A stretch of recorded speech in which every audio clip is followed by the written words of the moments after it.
Another racing game probably ending up in my game of the year. Pretty glad I've explored genres I'm not familiar with this year. Fuck's sake, there I go giving my opinion away straight away again. Right, Forza Horizon 3 is a racing game, cars go vroom and that. There is a story set up. You're the Horizon Festival's boss and you need to compete in races as well as doing PR stunts to gain fans, which allows you to expand the festival across the game's version of Australia. It also gives a story reason as to why you can customize almost anything. The extent you can do this is pretty impressive. You can change races from the route to the cars used in it, and then there's the car modification, which you could spend more hours in than the actual racing. Now, I'm not the most creative of people, so this was about the best I could do, but look at some of these designs I downloaded from the community. This Kirby paint job looks awesome, as well as this Super Saiyan God Vegeta paintwork. So there's some very talented people making designs you can download all for free, all to make your experience personalised and more pleasant. See, gamers can be nice. You can also turn off all sorts of assists and difficulty modifiers to tune it how you like. You get bonus credits and experience the harder you make it, but you get plenty anyway, so if you're not a racing nut, it is a very accommodating game.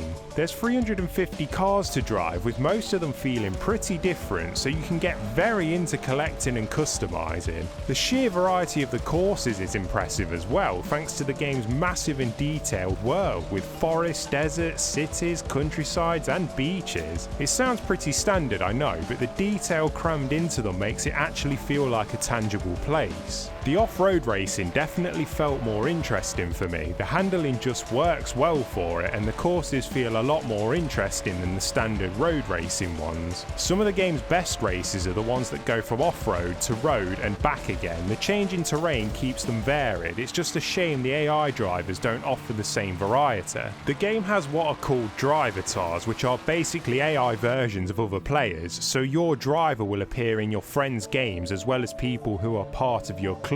They are meant to learn from their players' behaviour, so I drive pretty aggressively. I ram and put my foot down. But in the race, they just race the same boring racing line all the time. Sure, some people play like that, but I've never seen one drive aggressive or more stylishly by drifting. It would make racing much more interesting with different AI styles. You can play the campaign co-op with 4 friends, which alleviates that a bit. All the rewards you earn online go back to single player, so it's worth giving it a go, especially since the competitive multiplayer gives a lot more XP and credits. Shame it's pretty shattily balanced at the minute. Whilst races are restricted to one class of cars, people can still bring their customised version across. And if you don't have a car in that class, the game gives you one which just isn't on the same level, so you end up getting destroyed right off the starting line. You don't have to come first to win, it's the player who earns the most XP, but this is unbalanced as well. If you've won a Horizon Edition vehicle, which are cars that you can win on the roulette when you level up, which give XP boosts, you can just hang around at the back drifting and wrecking stuff, farming XP.